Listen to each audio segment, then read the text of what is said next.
So, welcome. Thank you for coming. Thank you for bearing the weather. Here's what we got for you. Here's the plan. We've got two mayoral candidates, as you see. They're going to give you their little vision of the city, take a couple questions. They've got 15 minutes total for each, okay, so about a half hour for the two of them. Then we're going to go into the Aldermanic Forum, and then we've got two mayoral candidates after that. So, without further ado, I introduce to you Paul Vallas. Okay, thank you so much. Thank you very much. 15 minutes. I wouldn't know what to do with 15 minutes. I've now attended something like, how many, John?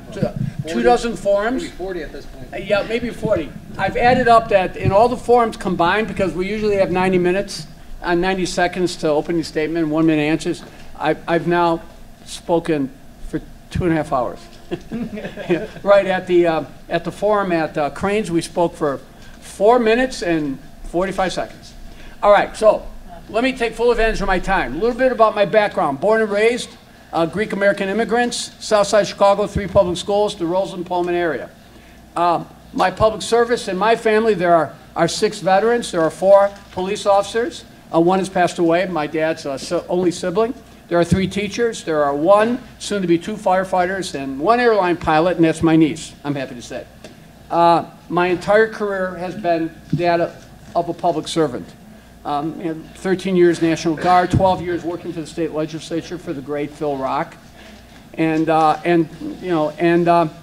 coming to Chicago to take over the scandal-ridden Revenue Department for 3 years, becoming budget director in the 90s when we had a record number of police officers on the street and we froze property taxes for 3 years, and I left pension systems, 99% funded laborers, 133% funded, 99 municipal, 133% laborers, 80% police, 104% teachers.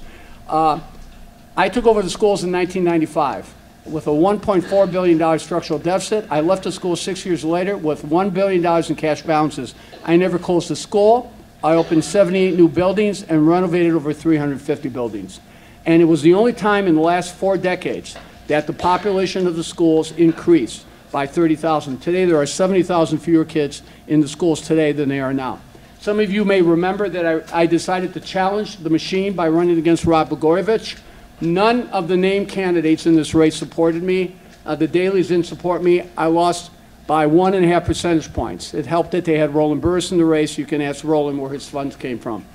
But rather than hang around and become a consultant like Gary Chico, I decided to go out and I did similar reforms in Philadelphia. And after Hurricane Katrina, and let me point out in Philadelphia where I balanced 5 out of 6 budgets, I tripled math scores and double reading scores in 6 years.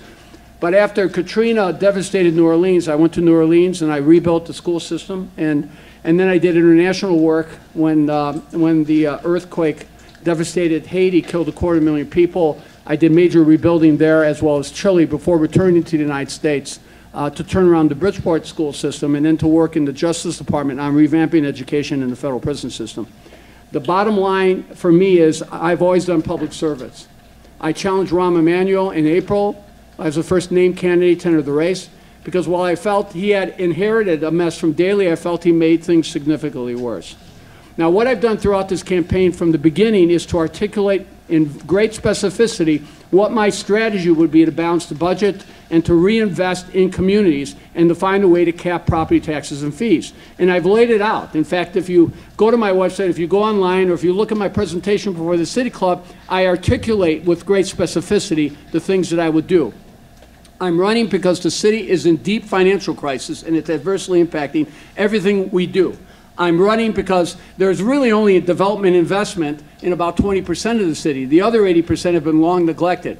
And I'm running because this pay-to-play culture is strangling us. So let me talk about finances. I've laid out a financial plan that will do the following. It'll fully fund our pension obligations, fully fund our pension obligations, number one.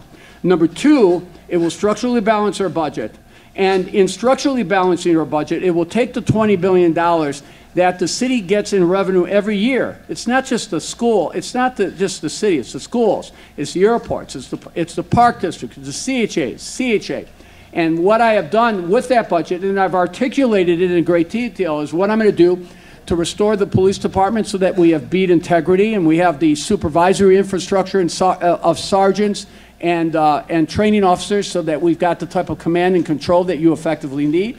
I've articulated how I'm going to take advantage of things like opportunity zones, fair share of the TIF revenues, so TIF monies can be invested in areas where they need to be invested, how I'm going to take advantage of the Amazon tax credits and incentives that are still on the books. These are state and local incentives that can be made available, how I'm going to take the city's contracting power and its hiring and its purchasing power and give priority to city businesses and give priority to city workers and give priority to city companies, and how I'm going to do that to revitalize the neighborhoods. I've also laid out in that financial plan what I'm going to do to expand affordable housing by removing the obstacles to the opening and expansion of affordable housing, by turning vacant homes over to community-based organizations so that they can rebuild them and re-enter them into the affordable housing economy, how we're going to remove the obstacles to converting unimproved space to garden units. If you remove the obstacles tomorrow, you could create 150,000 affordable spaces throughout the county. So what I've done throughout the city. So what I've done in my financial plans is I've articulated how I'm going to reprioritize the city budget so that we can begin investing in schools, we can begin investing in economic development, we can begin investing in our infrastructure, and we can begin investing in public safety so that the neighborhoods have the neighborhoods have the public safety resources they need, the economic investment that they need, that they have quality schools that make the neighborhoods, that create conditions for the neighborhoods to grow and prosper, and that their basic infrastructure needs, like affordable housing, like transportation, like getting lead out of the drinking water, those issues are addressed, and they're addressed in a comprehensive way. And finally, my financial plan permanently caps property taxes so that from now on into the future, whether you're a homeowner or a landlord or a business person, your property taxes will never increase above the rate of inflation or 5%, whichever is less. So if your assessed valuation grew by 30 or 40%, your property taxes would never grow by 1 or 2% because that's what the rate of inflation is. When Daley runs commercials saying he's going to freeze property taxes, guess what he's not telling you? He says he's going to only freeze city property taxes. That's 25%. That's for 1 year. What about school property taxes? What about county property taxes at the end of the day? And if you believe anything that Daley says, then I don't have a chance, because at the end of the day, after decades of neglect, in which there has only been growth and new investment in 20% of the city, anything that is said from the Daley camp is suspect. But the bottom line here is I've not only laid out a plan for us to finally make our communities more affordable by ending gentrification, by capping property taxes, but what I'm also going to be able to do is I'm going to be able to freeze fees, and I'm going to begin to reduce fines. This whole idea that you should have these recurring, redundant, compounded fines on things like parking stickers, thank you, Susanna Mendoza, or for that matter, red light cameras or speed cameras, those things are going to be done away with. So at the end of the day, people need predictability. They need predictability in what they're going to pay in taxes and what they're going to pay in fees. We need to stop punishing people when it comes to fines. And then finally, I'm going to do a number of things to begin to dismantle, if not obliterate, this pay-to-play culture. No offense to the aldermen, but I'm going to abandon aldermanic privilege. I want aldermanic input, but I'm going to reserve the right to veto things that are done which I think are detrimental. Fortunately, I don't think there's been instances of that in this ward. But the bottom line is, I'm going to move to ban outside income. I'm going to move to ban this phenomena of people sitting on boards and then suddenly hustling work from the various organizations that they presided over. I mean, Gary Chico on my board abstained from voting. Well, I said at the debate, on the Fox debate, 500 times. He corrected me and he said he only abstained 400 times. I'll accept 400 times, 400 abstentions. But this is how the pay-to-play culture works. While I'm an advocate for term limits, that's a mountain that needs to be climbed. That's a political mountain that needs to be climbed. But at the end of the day, we need to end the pay-to-play culture, and by, in effect, limiting outside income, by, in effect, not allowing board members to hustle work, in effect, getting rid of aldermanic privilege, and by taking the the money politics out of zoning, out of property tax appeals, out of licensing. I mean, why should you have to why should you have to hire a firm to get your zoning approved? Why should you have to hire a lawyer or some firm to help you get your licenses? Why should you have to go through an expensive process of appealing your property taxes? Those things should be accessible and affordable for everybody. So I'm now at the 8-minute mark, and I want to open it up to questions, and I want to give you an opportunity to grill me on anything from public safety to schools to anything else. But I want to thank you for your patience, and we're at the 10-minute mark. Yes, ma'am. I want to know if there's anything that can be done about the pensions. Is there anything, like corporations now don't even offer pensions anymore? Because it's outrageously expensive. Why can't we have our teachers, our firemen, all of them, get on Social Security just like everybody else is, maybe get a small pension. Right. Okay, like I work for a corporation. Right. Small pension, Social Security. I only have 5 minutes to answer, so if the question's longer, then I'm not going to have a chance to answer. So let me talk about pensions. First of all, we are constitutionally mandated to meet our pension benefits. All right? And there's not going to be a constitutional change. There's not going to be a grand compromise because Pritzker already said he doesn't support a constitutional change. So anyone in the pension system is guaranteed the benefits that are awarded them. Now let me point out that there is a tier 2. There's a tier 2 pension system, and that's for new employees that were hired after 2015. They're going to pay more than they're ever going to get back. In fact, they should probably sue the city. They're going to get more than they ever get back. So ultimately, they'll be the system will be able to begin to right itself because you'll have more tier 2 than tier 1. You can't just pull everybody out of the system. You can't put everybody in the 401k or whatever. Yeah. Right. So my point is, we have no option other than to meet our pension funding obligations because any fundamental changes to the system, now looking at the issue of buying into Social Security, I think all those things are something worth considering, or allowing city pensioners to enter into Social Security, take advantage of Social Security. I think those are all things that should be looked at. But the bottom line is pension benefits cannot be reduced constitutionally, and no one's going to have. No one is going there's just not going to be the support to go in and to make any fundamental constitutional change that's going to enable us to, in effect, change the mandate. So what I've done is I've laid out a specific plan on how to ramp up our funding so that we can address our pension needs without raising property taxes. If you go online, I articulate it with great specificity on how that can be done, because I believe it can be done. We can meet our mandate, and within 6, 7, 8 years, hopefully, as the Tier 2 employees increase, the system will be able to stabilize itself. Yes, ma'am. Did you say that you would get rid of the red light cameras? Yes, I would. Yes, absolutely. Yeah, it's all about revenue. I don't mind speed cameras around schools when schools are open, but the red light cameras need to go. Yes. I don't know who to ask. Last question. Okay. I can't believe I'm on a. Yes, ma'am. I was here on that hot day when you were at the same place, and you said something about TIF programs and that you abolished them or something when you were. Can you expound on your attitude toward the TIF program? Yeah. Well, first of all, the TIF program is diverting about $700 million. In property taxes for developer fees. What I want to do is, and I've articulated in great detail how I'm going to do this and what I want to do, but let me just say that, first of all, existing TIFs should be allowed to expire rather than get renewed so we can reap the windfalls. We've got major infrastructure problems. I mean, we've got bridges that are collapsing, et cetera. We've got lead in the water. Let's take advantage of that, number one. I've laid out details how to do that. Secondly, and just the last question I'll ask. Secondly, I've said when we, TIF, at least a third of all TIF money needs to go to communities that do not have access to economic development dollars. So we should do TIF fair share.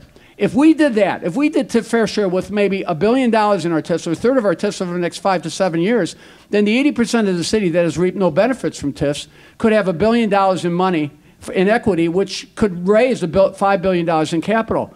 So we need to take that type of approach. Third, I do not support the Lincoln Yards TIF. I think the Lincoln Yards TIF is a handout, it's a boondoggle, and let me tell you, what the developers are doing is overdeveloping areas that are already thriving, and that's causing gentrification, and they're doing damage, and they're changing the nature of those communities. And if you think that in exchange for a park, building 30, 40, 50-story high spires, or doing a big box music hall where that's going to destroy all the other venues, or for that matter, building a stadium when you got the empty 95% of the year. Soldiers Field is empty. We got a soccer stadium. It's called Soldiers Field. I mean, that will decimate a community that's thriving. So this is not picking on the north side. This is saving the north side from a boondoggle. I'm all about opening more parks or providing low-level housing and investment, but it's a boondoggle, and I simply don't support it. And if we're going to use TIF revenues, we need to allow them to expire so we can reap the benefits, and we should fair share those TIF revenues with communities that are in economic development need. Thank you very much. It's my pleasure. Thank you. All right. Wow, you are tall. Wow. Moving right along, person I'm expected to get the name wrong. Kozlar, so John Kozlar, right? That's right, that's right. Come on up.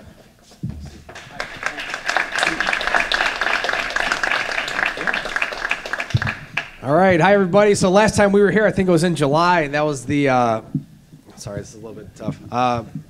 Last time we were here, it was about 99 degrees, and that was just in the hallway, and here it was about 110 degrees. So just to let everybody know, so my name is John Kozlar. I am 30 years old. We became the youngest person to ever run for mayor in the history of Chicago.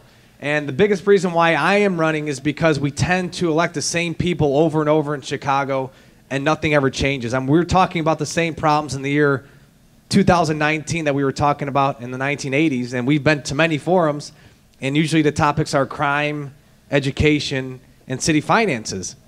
And it's just disgusting how every time we open up the newspaper, there's this big corruption scandal or an FBI investigation. And then once these individuals get caught, all of a sudden they don't know who that individual is. I mean, we saw when the Burke scandal came out, we had Tony Preckwinkle say, I don't know who that is, or Susanna Mendoza blaming Tony. And then you have Bill Daley, who pretends that, it's about time we start investing in our neighborhoods. Yeah, it's a good idea, but where have you been the last 30 years? And, it's just disgusting how, again, we keep electing the same people, and the media kind of highlights only these four candidates. And it's just unfortunate, but I think a lot of people in this room, you all are doing your research. And if I'm not your one, I'm telling you there's many others out there who are not corrupt, who are running for mayor. So please do your homework. And the good thing about being in this environment, I kind of want to get more questions because it's not promoting ourselves. It's more talking to the residents. And just a really quick, a little bit about who I am. I grew up on the south side of Chicago. I went to the University of Chicago for undergrad, law school at John Marshall. So I've been in the city my whole life. And I ran for alderman twice. The first time was in 2011.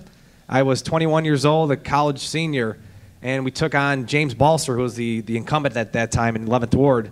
And we came in second place out of 3 with $500. And then fast forward 4 years later, which was in 2015, James Balser stepped down, and then here comes the New York Yankees. We had the Dailies come in, and I ran against Patrick Daley Thompson, and they spent $650,000 to beat me.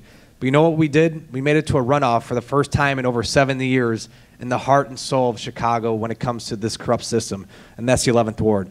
But the good thing is we shook the boat, and we inspired more people to get involved. And I know Katie's going to be hopefully your next alderman. The fact she's down here speaks volumes because there's the other 2 candidates aren't here. And there might be some things you might agree with her. There might be some things you disagree with her. But at the end of the day, she's taken her time to talk with you directly. So appreciate Katie for being here today. All right, so I want to take questions, and we'll go from there. And hopefully I get that pension question because I'm only one of the very few candidates that talks about it. I want to talk about it. All right, so I'm still talking. there we go. Here we go. I'm telling you, we got to stop. We do. We can't, you used to get maybe a $20,000 a year pension from the city. It's like $100,000. Right. I worked 33 years for a major company. Right. I don't get $100,000 on my pension. No, but if you think about it too, in order to get $100,000, there has to be $4 million for that individual, right? Because if I saved money and I just get 3% interest, that would have to equal $4 million, and there's not $4 million per individual. Yeah. Oh yeah, and politicians. Yeah, think about it. Look about Tony Preckwinkle's track record. She went from city council, now to the county, And she also has a teacher salary, which is fine. But think about how many pensions she's going for. Now she's trying to go back to city council. Susana Mendoza, very similar thing. She went from city council to state comptroller. Now trying to go back to city council. And who's going to pay for I that? think the majority of people everywhere would just like Chicago politics to change. We're known all over the country, Exactly. okay, for what we have here. And everybody votes for the same people because we think the same people can get us what we want. Yeah, that's not going to happen. Be able to put in our brain that maybe somebody else can get us something better. Right. So my specific plan, so right now we have defined benefits, which is pensions. My plan would be defined contributions. So that would be 401k, 403b. And what you're doing is for new employees, meaning if you're a current employee, you're grandfathered in, you've been paying into the system. If you are a retiree, you're grandfathered in because no state constitution is going to change. The only way you can change somebody outside of a state constitution is if the city declares bankruptcy. Because at that point, all contracts are void.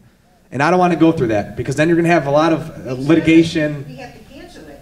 Just don't offer it anymore. Exactly. So my plan is if you are a new employee starting in the year 2020, you are going on a defined contribution system, which either is a 401k or 403b. And what that does, it stops the bleeding. We're not keep on adding to the problem. And the other thing I would want to do is a forensic, unbiased audit of all of our books. Rahm Emanuel promised that in 2011 because it was election year. And of course, like all the other politicians, they get elected and they don't abide by the promises to the voters. So I would do it. And we have the big four auditing firms in Chicago. Why can't we just let them do their job? Let them come into our books. They're professionals. They know what they're doing. Let them show us where the waste is and how we're spending our money. And I think there's a lot of hidden things in there that we need to take care of. But the 401k, I would love for my generation to get a pension, but we had too many politicians gamble it away. So we have to stop the bleeding, reassess our budget, and then come up with new revenues, which I have a couple on my website. So thanks for that question, though. And it is doable because when you have new employees, you don't need a legislature turn because they're on a new contract, which can be handled by City Hall. All the way in the back. Okay. Other than property taxes, what fees and specific city taxes do you plan on raising to fill the budget hole? Yeah, so I'm one of the few candidates who will not raise any new taxes. I don't believe in a commuter tax. I don't believe in raising property tax. I don't believe in a soda tax or a shoelace tax or we're going to charge you for the amount of air you breathe tax. And that's what you're going to get with some of these candidates. But how do we change the system? We have a $10.67 billion budget, right? And that's to run a whole city. When I was running for alderman in 2011, I think it was at $6.5 billion. So we've increased the revenue. And for some reason, I personally believe it's just been mismanagement. But what I would do differently is restructure our budget. So right now we have $7 billion for our employees. That's a lot of money. I don't want to fire anybody, but we have to have a new system in place for new employees where we have to reduce that amount because we're only going to continue to add to it because more people are earning higher wages as a new employee. There's 18 or 19-year-olds who are walking into $80,000 a year jobs with overtime. That's not right. And these are individuals who, they have no experience, which is fine. I'm not against no experience, but you shouldn't be walking into an $80,000 a year job when that might be 2 or 3 jobs for individuals because we need to employ more people in the city. Right, but that's not going to fill the hole. What do you think? The whole, oh yeah, okay, so think about it. We have $487 million in overtime pay and perks. I would knock that down to $100 million. That's $300 million in saving right there. The other thing I would do is lease the naming rights of our city bridges. So all these burgundy bridges that you see, I would do a leasing right. So for instance, we didn't get Amazon, but Amazon could lease a bridge that they would then decorate and make it however they want, and that would bring in $200 million a year. And these bridges are just State Street Bridge, Monroe Bridge, whatever kind of bridge, and it's burgundy. It's kind of boring. And what we're going to do is a 2 to 4 year lease, and that will bring in additional revenue. We'll see if it works, and if it doesn't, then at least we brought in revenue for those 2 to 4 years. And these are new ideas where we're not taxing residents, but in the turn side is we are bringing in new revenue. So it's fixing our problem in the sense of instead of having $487 million in overtime pay, knock that down to 100. And the other one is increasing revenue through my leasing the naming rights of our bridges. And that's $500 million right there. Like Preckwinkle and Chico are for a City of Chicago casino. Are you for that? Yeah, but it has to be city operated and owned, and I would do it along the lakefront. I wouldn't put it in a neighborhood because that can reduce the morale of a neighborhood. And so that's my specific plan. And the casino is going to happen. It's just I don't want a corrupt politician to be in charge of that because more than likely those contracts are going to go to their families and friends, and Chicago will not get the benefits of it as far as having it city owned. Yes. What about a financial transaction tax? What do you Along think? like LaSalle tax? Yeah. Well, I don't think that's necessary right now. I do think, some people say there's a lot of transactions going on, trillions of dollars or billions of dollars. And yeah, the idea sounds right where you tax people who are making a lot of money. But I just don't want to, Chicago is a hub where I think we can need to attract more businesses. And I don't want to deter businesses from coming in. And I think putting that tax on the investors, yeah, of course they make a lot of money. But I'm not the individual who says tax the rich because I didn't grow up rich at all, but the rich, they are mobile, and they could leave if they want to, and I don't want that to happen. I want to make sure we include everybody in the city of Chicago, and I know the idea sounds right, and you might agree with it too, but I wouldn't do that as a candidate. Yes? You think there's too many aldermen? There's too many wards? Yeah, there's too many corrupt aldermen. I don't care about corrupt or not, but do you think there's too many of them? Think about it. Down half of them, you'd save a couple $1 million right there. Right, but what you're going to be doing is you're going to consolidate neighborhoods, and a lot of neighborhoods, they need representation, and when you reduce the number of aldermen, it sounds good too. Like I think the idea sounds good, but the putting it into practice, I don't know if that's going to work well, because you're going to have neighborhoods like, for instance, I grew up in Bridgeport, and we have Bridgeport, Canaryville, UIC, some parts of east side of Pilsen. So we already have 5 to 7 neighborhoods within the 11th ward. And if you add, let's just say, 4 more, then the residents won't get enough attention than they should as far as city services and speaking with their alderman one-on-one. But the aldermen right now, a lot of them just step on a pedestal and they don't talk to residents. And then we have not met our obligation as a city council to incorporate our citizens because Chicagoans have been put second and the corrupt politicians have taken care of their families and friends first. And that's the mindset we have to change in our city. Because like I said, I had enough opening up the front page of the Tribune or Sun-Times and seeing another scandal happen. That's wrong. We deserve better than that. But again, we are the ones who empower these individuals. We vote them in. And there's a lot of commercials out there where they sit behind their 30-second segments and fool our voters. Paul mentioned earlier about Daley's commercial with property tax freezes. When you see, property tax freeze, that's only for his first year. I pushed him on this in the Sun-Times endorsement session. He doesn't reveal that. It does not include his 2nd, 3rd, and 4th year if elected mayor, and he's trying to fool people. And that's wrong. And then you have Toni Preckwinkle saying that she's hip. But I would add a few more letters. She's a hypocrite. And it's just wrong. We have these politicians from literally going from one part of government to the other one and just recycled. And I think it's time we just elect somebody new. And there's going to be things that I don't know inside city government.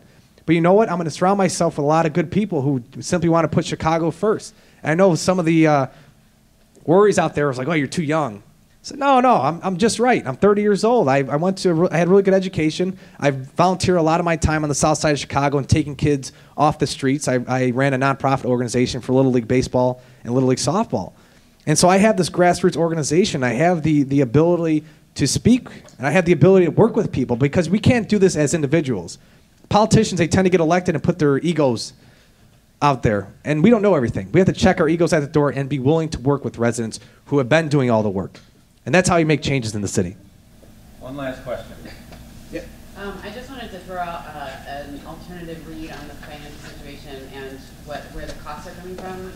And instead of thinking about it like workers are the ones that need to be squeezed a little bit more from their livable wages or wages that are comparable to the cost of living in Chicago, that maybe actually those businesses that you say are mobile who also benefit from public streets, from public goods, from education, public education in the school, need to pay their fair share to support things that will hold up bridges so their people can commute to work.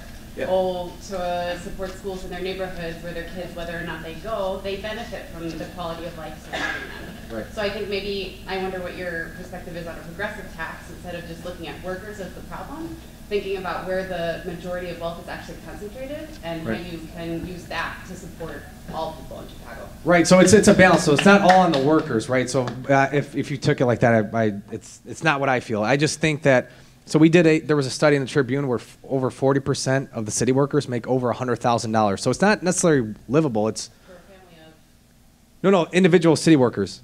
So the individual city workers, over 40% of our city workers make over $100,000. So this isn't the 1980s city workers. This is the 2000s.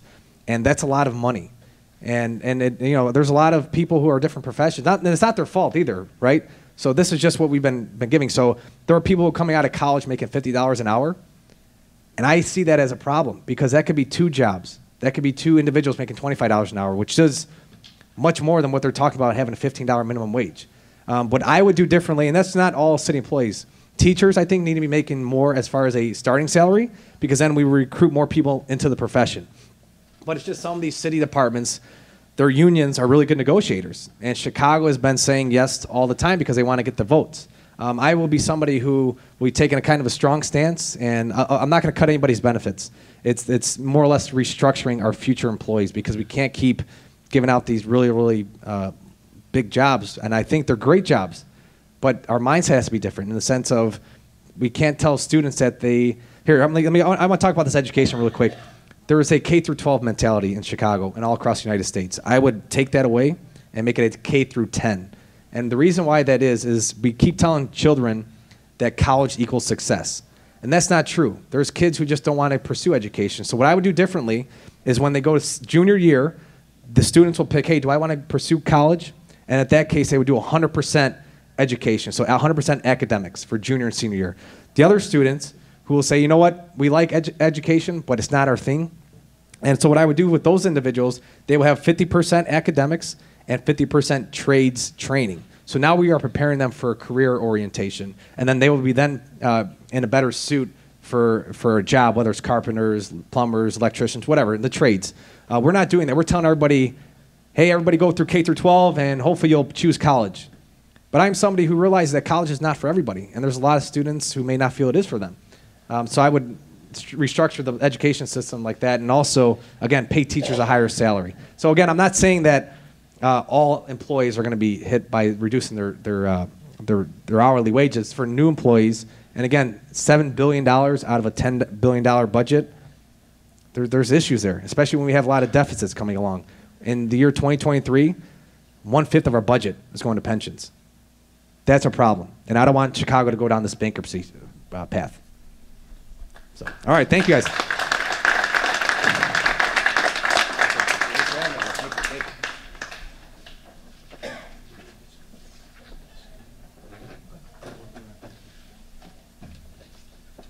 All right. Are you doing okay? We're not too hot or anything, right? So John referenced this, and as we see, this was an Aldermanic forum. All candidates were invited. We see one candidate right now. I'm here to deliver the news that I received last minute. Alderman Mel was contacted several times by several people. We informed her that we wanted a forum. We wanted to be fair. We wanted to let her present her ideas and her vision for the ward. And we received a last-second text saying, sorry, we have a conflict. I don't know what the conflict is. Maybe you can ask her. As to Rosana Rodriguez, this forum, Katie's campaign reached out to me. They said they wanted a forum. Rosana Rodriguez's campaign reached out to me, said they wanted a forum. And I think that's a great thing because we don't have enough forums in the ward. And I said, certainly, that would be great. And they said they're in. And I got a last-minute phone call from them saying specifically that they refused to come, and just sort of quoting what their explanation was. They said that first they didn't think enough people were going to show up, number one. Number two, I don't understand this, but they said they're having trouble distinguishing themselves from Katie Sieracki, and they've already been to several forums. My understanding is there's only been one. There was a second one, but that was a joint 35th, 39th, and 33rd forum. So I'm not going to opine, I'm just telling you the facts. So what we got to do is we have a little lemons, but we have a wonderful candidate here. We're going to make some lemonade. We're going to have a little bit less forum-ish. We're going to have a conversation. I've got a ton of emails with questions. I'm assuming you all have questions. We're going to just have a conversation, a town hall, just like I've done with all the gubernatorial candidates and the mayoral candidates, and we're just going to talk about the issues. So I think it's productive. When you all vote, it's not just about what people say, it's about whether they actually show up. So let's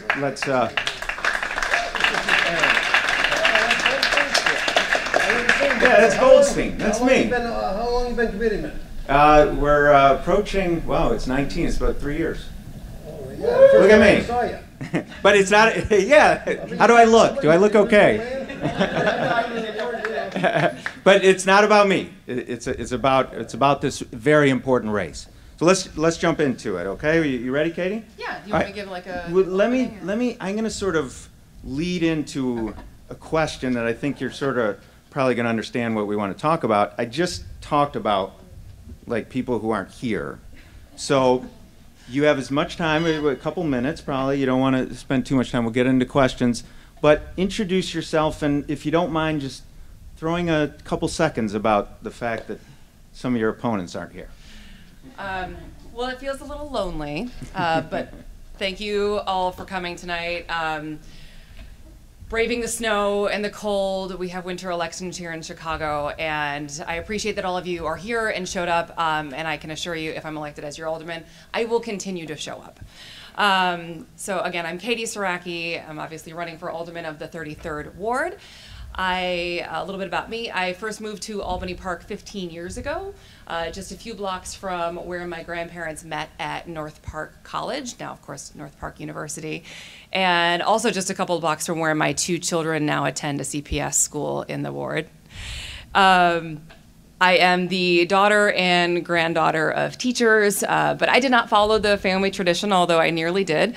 Over the last 6 years, I have helped to build and grow a small business where I bring together city leaders from across the country to talk about some of their most pressing issues, their common challenges, and find solutions. So in that time, I have gotten to work with hundreds of public works directors, transit leaders, Parks and Recreation officials, finding out what works and what doesn't. And really at a time when our city is facing so many challenges, like a looming debt or pension crisis, a city hall that is plagued with corruption, and families are feeling like they're having trouble making ends meet, we need strong leadership to move us forward. I am running because we deserve better. We deserve better than a city council where corruption and conflicts of interest are tolerated. We are tired of families being priced out of their homes because of high property taxes or rapid rent increases. And I strongly believe it is time to raise up the voices of those of us who have been shut out of the political process by machine politicians, and that access shouldn't be luck of the draw. It shouldn't matter what block you live on. Every family, every person should have equal access to city services and a say in how those services are provided. But obviously that's part of the alderman's job. The other part of the alderman's job is on city council. And I can assure you I will be an active, not reactive alderman at City Hall. It is time that we had strong leadership in the ward. It is time that we have someone who shows up. And I can assure you that I will show up, but I will fight relentlessly for our community and for Chicago as a whole. It's time that we had a say in what happens next. So I'm glad you're all here. Thank you for joining me, what I thought was going to be, hopefully more of us tonight, but Aaron and the mayoral candidates as well. Well, there's a lot of people on this side of the table, so yeah, that's a good thing. All right, so yes, please. So I open it up to emails. We do have index cards. If you want to write questions, you're more than welcome to ask. But I have a bunch of email questions, so I want to get to those if you're okay with that. Celeste, we had Celeste, Maria, Matt, and Jake. They all came in with pretty much the same question. It's really indicates an importance. This microphone is sticking me right in the face. So this is basically what the question asks. Our current alderwoman, Deb Mell, voted yes to the public school closures in 2013. Now she wants to use money that can go back to schools, like in this case Celeste, for a $95 million police and fire training academy in West Garfield Park. So what she wants to know, and what really all they're asking, is why she, but obviously the alderwoman isn't here, but for you, do you support instead of money for schools, especially with the recent news of how the chosen contractor, this AECOM, has paid hundreds of millions of dollars to resolve allegations of wrongdoing and has strong ties to Alderman Burke. So, are you for the Cop Academy, knowing not only without this ACOM issue that it's diverting resources to this Cop and Fire Academy, but also now you add the corruption allegations to it? What's your position on that? I am not in favor of the police academy and spending $95 million in this way. We need to make The cops don't need to be trained? So we absolutely have a training issue with CPD, and we can talk about that, but let's talk about where I'd rather see those funds spent as well. Our schools need to be fully funded. We need to have a full-time nurse, social worker, and librarian in every school. We need to make sure that we're investing in our communities as a long-term solution to preventing violence before it starts. So with regards to ACOM, I understand that over, I think it was a 4-year period, they had something like $285 million in settlements due to allegations of wrongdoing in one form or another. So that's concerning to me. It's concerning to me that it was essentially a no-bid contract, and that speaks to a greater issue of transparency or lack of transparency that we have in City Hall and our mayoral office. And I think it's time for change. So this really highlights that it is time for change. With regards to training our police, yes, absolutely. We need to make sure that our police are active in their communities, that we are rebuilding the trust that has been lost between our police and our communities. And training can be one of those. I don't know that we necessarily need a new facility to change the methods. And one of the things that I would want to see the police trained in is de-escalation tactics, so that we can avoid situations where we are having to pay out large settlements to families in this. It's not a good use of taxpayer dollars, and more importantly, it is harming lives. So we need to make sure that we're training our police well, and they're supported with mental health services, that we are sending out mental health professionals as co-responders when that's important as well. Well, how are you gonna do both? Are you moderating this or am I? What's going on here? If I'm training the police and put it in the schools, that's fine. But how are you gonna train the police then? We got a bunch Well, of- here, Yeah. let me interpret that question. Okay, we'll get to the training of the police. Let's put a pin in that. Let's ask the next couple questions. We'll get to training. Okay, you good with that? Yeah. All right. So this comes from Is it- Rachel. Aaron, I'm sorry to interrupt. Is it okay, because I know that we're a relatively small group, compared to the last forum? Can I move the chair around and we can have more of a conversation? And anybody who wants to move closer can move in. Just Yeah. watch out. We got our live stream. Okay, That's- I will stay within the live stream feed, but I just Walk around. It feels weird to be separated from all of you by this table when I'm by myself, so I'm gonna move around if that's cool. Yeah. You also. Yeah, That's the most All important. right, we'll make sure I can stay in. Oop. And not And on this side. yeah. Ooh. So for those of you who That's a don't. capital offense right there. Don't worry. Don't. I We're have good. We're I have good. put up more signs, We're good. We're good. on other campaigns. Don't sweat it. Don't sweat it. We're good. All right, so while you're getting comfortable, Rachel, she asked about the Lincoln Yards development, which Paul Vallas had mentioned. And there is a bit of a, she goes on about this Lincoln Yards, and I don't need to give you a whole dialogue with it, but she does mention that the current alderman is against the Lincoln Yards TIF, but she compares that to the fact that she's for the Cop Academy. And Rachel's point is that about $20 million from the sale of this land to the developer Sterling Bay went to a fund for the building of the $95 million Cop Academy. So the question is, are you for this Lincoln Yards TIF? And then can you talk about the fact that how can you be sort of for the Cop Academy but not for the TIF? Yeah. So the abuse of TIFs, in my opinion, kind of gets at the heart of the lack of transparency and the lack of community input that we have a challenge with in the city of Chicago. The speed at which the Lincoln Yards TIF has been pushed through so that it can be, basically given to all of us without our input, without time to review any of the information, is disturbing. That's $900 million of our tax money that we deserve to know where it's going, especially when you're talking about money that could be spent in other places. So that's concerning to me. I have spoken out against the TIF, and yes, the current alderman eventually came out against the TIF, but she was not among the first, and I think it's very typical in the way that our alderman gets to decisions, is that she sort of waits for other people to come out for or against something first, and then we'll kind of follow the bandwagon, if you will. Are you for TIFs? Do you think we should abolish the program?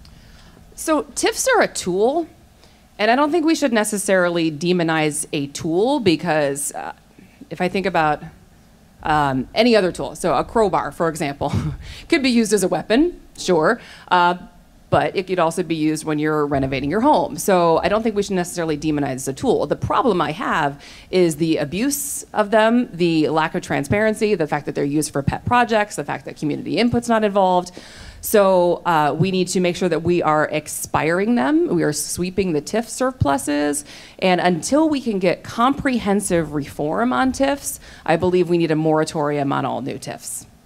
Okay. Little constituent services, local issues. Someone wrote in, said they're concerned about parking in the area, Horner Park, but let's just talk about it generally. I don't know if you can have a position on parking, but do you have thoughts? Do you have plans? Because people do get crunched. You have these residential parking issues that people now can't even find parking in their own location, and that type of thing. Can you speak to parking a little bit? Yeah. Well, I grew up in Detroit, so I've always grown up driving cars. My dad was a driver ed teacher, so I certainly understand the need for parking. I did live without a car for 2 years, but I think that this is a thing that people talk about. It comes up a lot of doors. It came up at a Pete meeting. I remember there was a very lively conversation about parking when I came into that meeting. So it's something that people care about a lot. And I think that when we talk about any kind of local control issue, it's important that we are bringing the community together to talk about this, so that all voices are heard and represented, and not just the loudest in the room. And I always appreciate the loudest voices in the room because it means you care. But we need to make sure that we're involving everybody in those decisions as well. So whether we're talking about a zoning issue, whether we're talking about a parking issue, one thing I commit to doing is always making sure we're getting as much community input on these decisions as possible, because my job as an alderman is not to unilaterally make decisions, it's to be the best representative for the people in the district. And so that is what I can commit to. Thank you. All right, this question just from today written down. When we voted in the lottery, the money was supposed to be for schools and teachers. Can we get back to those basics for the money collected?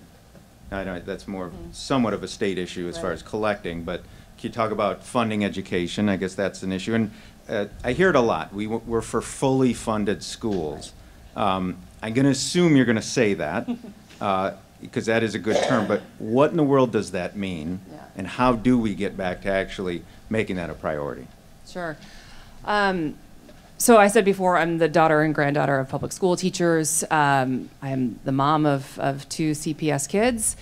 This is a personal issue to me and really to a lot of us. Yes, of course, we need to fully fund our schools. So what does that mean? So we need to make sure that we're holding Springfield accountable for the constitutionally mandated amount that they're supposed to give us. They're supposed to pay at least 50%. So we need to make sure that we're holding Springfield accountable there. We need to ensure that all schools get the resources they need. Meaning, yes, a full-time social worker, nurse, librarian, counselor. These are very critical services that not all schools have. My kid's school doesn't have all of those services. We don't have a librarian. Thank you. We do not have a full-time nurse either, so my daughter just reminded me. And yeah, when the kids know this, you know it's important, right? We need to look at the per pupil funding model, because what happens is when schools start losing population, they start losing funds. We see that happening here in the 33rd Ward. So I know that over a 5-year time period, Hibbard lost about 200 students due to displacement. Now, I don't know where these students are going. They don't necessarily know where these students are going. But we know that when students leave our schools, that our schools suffer as a result. So we need to relook at the per pupil funding model. And we also need to re-examine the funding model that has to do with attendance as well. Because again, when you're looking at schools that are in communities that don't have as many resources, attendance tends to go down because life is harder in those communities. And so why are we penalizing those schools even more when those communities are already not as well off as other communities? So we need to think about equity in our schools, and equity doesn't always mean equal. How would you contrast yourself from your opponents? I'm here.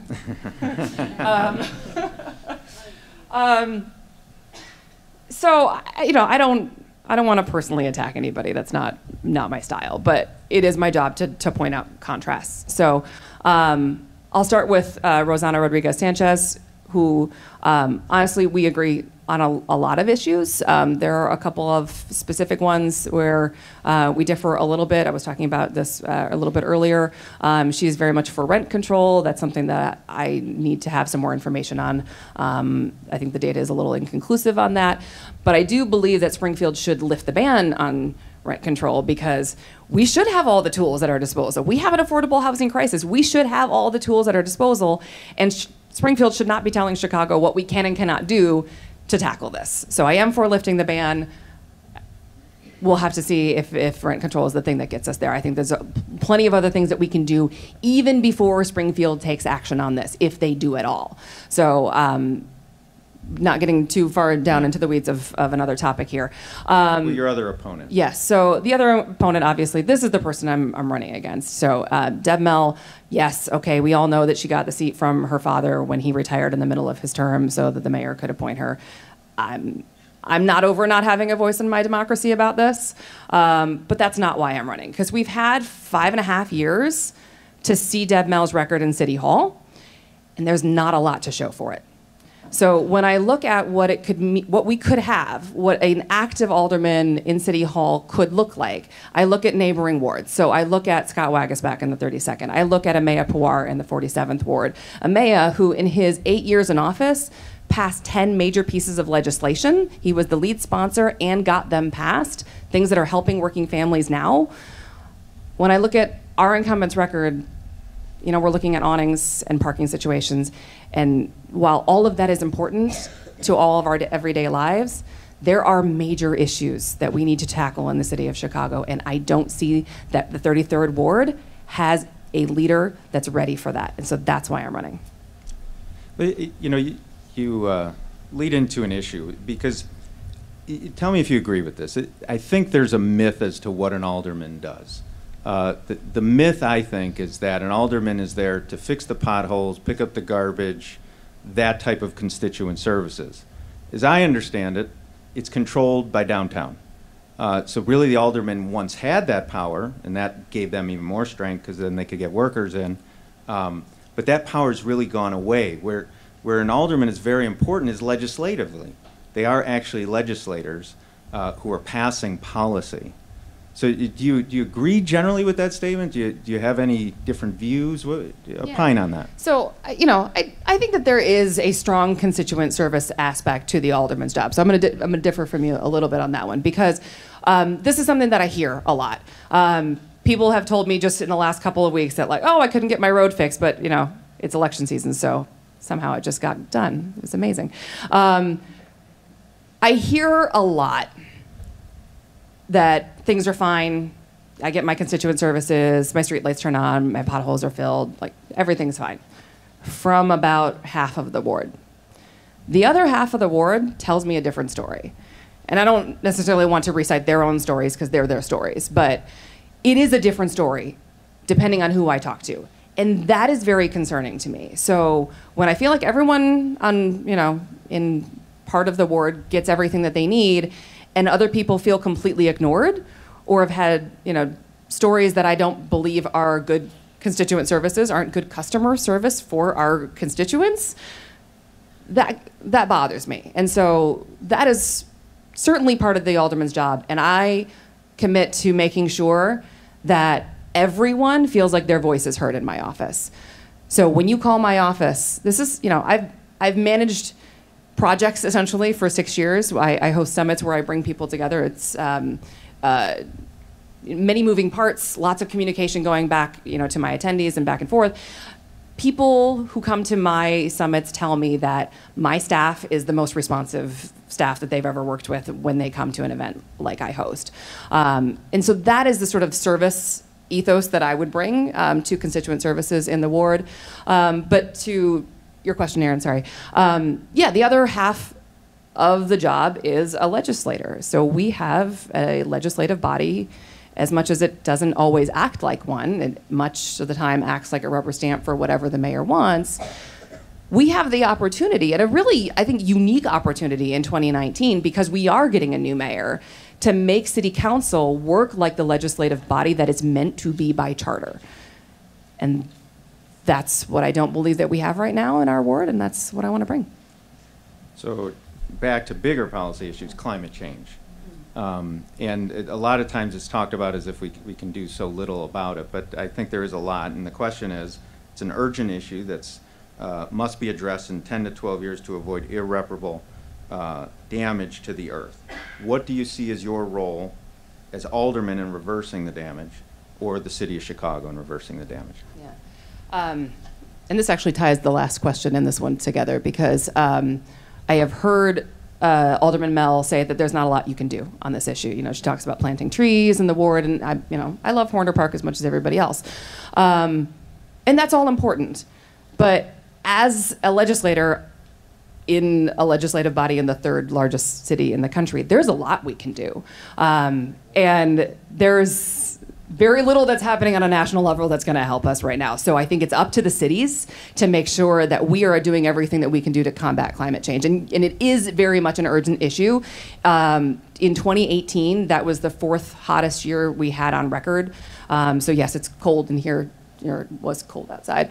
But obviously that doesn't mean that our climate as a whole is not changing. So City Council should be acting on this and should be acting immediately, and I think it starts by reopening the Department of Environment.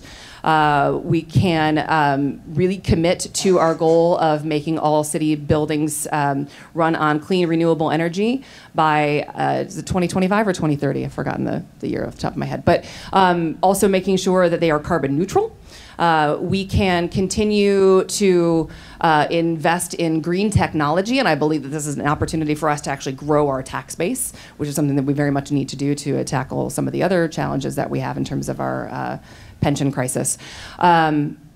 We can promote the use of solar use in both residential and commercial. We can commit to making all of our CTA buses run on electric only by 2030.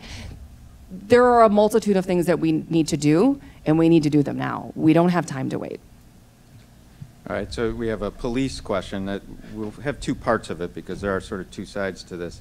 But the question lists some stats, and I'll just pare it down. Basically, what the questioner is saying is that in New York, there's a significant amount of more police for the amount of residents that live in New York City compared to Chicago. And according to this, there's a 16,000 police officer deficit if you compare it to New York. But the basic question is, do you support hiring more Chicago police officers? So I've talked to the police officers here. Most of the ward is in the 17th district, some in the 14th district. And they do feel like they still need more support in the ward. And I know that overtime is an issue with some of our police departments as well. And it's costly and it's not great for our constituents. So yes, I am actually in favor of making sure that we have the support here in the 17th district so that we can protect our communities. What if you live in the 14th district? 14th district as well. Yeah, thank you. Sorry, I live in the 17th, and most of the meetings that I've been to are for 17th, but yeah, 14th as well. I mean, we need to make sure that our communities are protected, but I think beyond that, we need to make sure that the beat cops that are out there are part of the community. So I see them often, driving by in their cars, windows rolled up, and I would love to see them more out in the community talking to people in daylight hours, building those relationships so that we can improve our clearance rate, which is really low. And it's not a statistic I have off the top of my head, but it is important that we are building those relationships so that the trust can be rebuilt, so that the police can get the information that they need to be able to solve crimes. Did I answer your question? Yeah, You want to hire more police, but you don't want to build a training center for them. Yeah, Well, I okay, guess that the sounds question, good. the question on the training center, there is a training facility for the police. It exists, right? And they are getting training. Correct. So, on the flip side, for years and years, the city has paid millions and millions of dollars in wrongful arrests, wrongful death, police lawsuits. And the question always is, well, the aldermen say we have to pay less, but what exactly does that mean to pay less? How do we get to paying less, and is that a goal that you want to achieve? It's an interesting question. I mean, I guess we should pay less because we should have fewer of them, not because we should be paying out less to any particular family that's been affected. And the number is, in my opinion, staggering. It's around $50 million a year that we're paying in these lawsuits. So, yes, we need to make sure that we are not paying as much, but as a preventative measure. So we need to look at figuring out why this is happening in the first place, asking ourselves the tough questions. And I think that there's an opportunity for us to prevent some of these lawsuits so that we're not negatively affecting people's lives and also negatively affecting our city budget. So, on to more constituent services. What are your plans for beautifying the ward from homeowners, renters who keep their properties in disarray or litter on the streets? I think this is a great one to bring the community into. It's something that people get excited about, how to beautify the neighborhood. Some ideas that have come up from residents that I've been talking to are bringing in public art into the underpasses, especially down in Avondale. I know that there's some areas down there that need a little sprucing up. And I think that we have some wonderful artists here in the ward and local areas that we could bring in to help us with this. My daughter is volunteering her services. And I think that when we come together as a community to make our neighborhood a better place to live, that's really what this is all about. So I've participated in neighborhood cleanups. I know my block organizes one every spring. It's not enough. We should probably do one, every quarter at least. And I would make sure that the Alderman's office is a place where you can get the resources to help spread the word, that you can get the tools that you need to help clean up your neighborhoods as well, and that I would be out there with everybody else, because it's really satisfying to pick up litter. Please do it.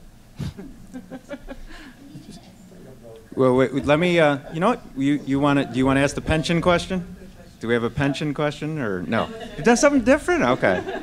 Pensioned ourselves out. I was just curious.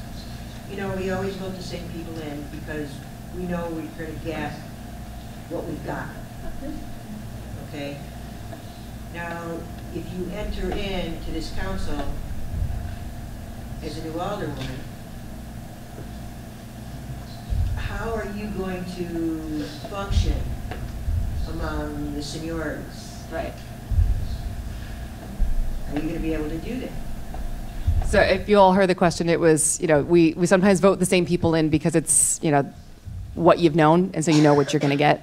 And so the question has to do with how would you then function as a newer alder person, alderwoman, whatever. I'm glad that you said alderwoman, by the way. This has been a conversation of a topic of conversation between myself and some other aldermanic candidates as well. And it starts now. It started before I even entered the race.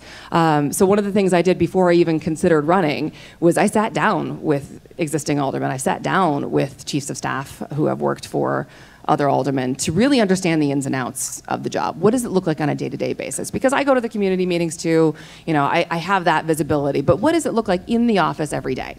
So that's where it starts. And it also means building bridges to other existing aldermen in neighboring wards, because we don't identify by what ward we live in, we identify what neighborhood we live in, so we need to make sure that we're working with the other local aldermen. I've building bridges with other candidates as well, so that when I'm hopefully sworn in May, I already have a bunch of these relationships built, and we're already starting to form the opportunities to build coalitions when necessary. Which one, Burke? No, not Burke. It was a question of which alderman. No, I have not sat with Alderman Burke.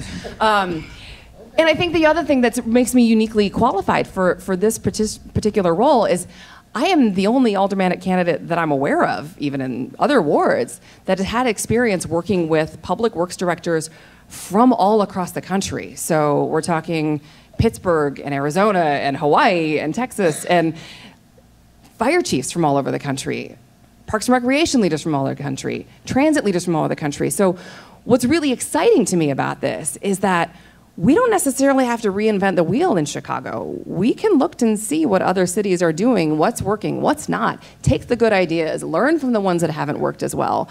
And that's the thing that I find really exciting about being part of what I believe to be a large contingent of new aldermen in city council. Yes, Laura. Two questions, just to follow up on, thank you for what you said about climate. Would you support the ordinance, and what I mean by the ordinance is the ordinance that was not watered down by Alderman John Arena on divesting municipal funds from fossil fuels? That's one. And then I want to ask you some, just as a follow-up, different question after you answer that. Sure. So I will admit that I haven't read either full version of that ordinance, but generally speaking, yes, I am for divestment from fossil fuels.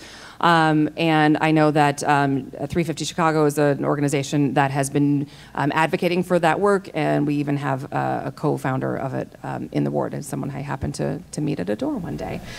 So my first question was, Yeah. we met at an animal welfare organization event where they were talking about animal welfare, and that's not my specialty. I was with my friend. And aldermanic candidates were invited, and you were one of the few who came. So when you go to something like that, do you incorporate that into your platform after? Because I was assuming it wasn't on there first. Maybe that's the wrong assumption. What did you do after that event? Like, do you have what they're asking you to advocate for now in your platform? So the question for the camera's purposes and anybody else who may not have heard was we had met before at an animal rights event. Fix Chicago had put on an event with a lot of other animal rights activists. There were some mayoral candidates there, some other aldermanic candidates there. And the question is, you know, what do you do after you attend an event like that? And animal rights had not really been a part of my platform, and I still don't believe that it's on my website. But for me, it was sort of an inherent, well, of course I'm for animal rights. I've been a dog owner my whole life. We've always had dogs that have been rescued or adopted. And I live with the biggest animal rights advocate I know. So I'm going to keep giving shout outs to my daughter in the back of the room who's making comments back there. So, you know, for me, it was almost like a no-brainer. And I go where my heart is and where my values are. Not necessarily to look for things to add to my platform. You advocate getting rid of the horses downtown? Let some other people ask. Go ahead, Ron. You mentioned working with people from other states and cities. Can you expand your explanation of what capacity you did? Because I'm not familiar with how you work with them in Absolutely. situation. Yeah, so the question is, you know, how have I worked with municipal leaders from other cities and other states? So I will give you an example of the event that's actually happening right now that I am not at, but I have helped to organize from a distance, called our Transit Bus Summit. So what we do is we bring together municipal leaders from, as I said, all across the country. So for our Transit Bus Summit, it's people who are running municipal bus fleets all across the country to bring them together to talk about common challenges. And the one thing that I found really exciting this year, because this is the seventh time I've hosted this event, is that the electrification of bus fleets was the top-rated topic this year. I was very excited to see because it wasn't something that barely came up at all 7 years ago when we started this. So it's exciting to see how these trends change over time. We also talk about things like making sure your department reflects the diversity of your community, things like operator recruitment, technician recruitment. So just common challenges that the group themselves tell us are important, and our job is to facilitate those conversations and then also bring them together with people who can help provide solutions. And one of the other events that I host is called the Public Works Summit. I had the pleasure of getting to moderate a discussion on roadway surface and pavement management, and I actually got to fill a pothole, so I may be the only candidate who's actually gotten to do that. That was pretty fun. I see Melinda in the back, and she emailed me and asked a question. It was specific, so I want to make it a little more general. Basically, she had put up a yard sign, and the next thing she knew, there was some anonymous flyer that was actually put inside her car. So I assume you deny that you did such a thing, but more importantly, campaign tactics. Can you speak to that? Obviously, there's what's called negative mailers, and people do want to, you sort of do have to distinguish yourself, but speak to the tactics, the electioneering in the polling places, the putting signs in places they shouldn't really be, those types of things. Can you talk about your campaign and sort of your view on those tactics? Yeah, so, you know, I think that we all need to be adults and recognize that democracy is a place where we all have a voice, and to do something like put a negative mailer a negative piece of literature in someone's car when they have a yard sign is frankly pretty childish. That was not my campaign. I don't know where it came from. This is actually the first time I'm hearing about this. And yes, you know, our job as candidates is to make those distinctions so that you know what are the differences between the various candidates so that you can make an informed decision. But it doesn't mean we have to be nasty. It doesn't mean we have to, you know, do childish things and make personal attacks, and that's not what you're going to get from me and not from my campaign. At the end of the day, the difference between working on a campaign and being the candidate themselves is your name is literally on everything. I feel a great amount of personal responsibility. Whatever happens, you know, whatever messages are put out, you can ask my team about my insistence on Oxford commas as an example of this. But I firmly believe at the end of the day, the buck stops with me, and you can assure that I can assure you that my campaign will run with the ethics that you would expect and want. Don Olson, who, by the way, was instrumental in organizing this whole thing. So you get a thank you and you get a question. Thank you, Don, and thank you, Aaron. This is a question I ask every Aldermanic candidate. Do you have any resolutions or ordinances that you are already planning to introduce should you be elected? That was not the question I thought you were going to ask. I thought you were going to ask about TIFs again, Don.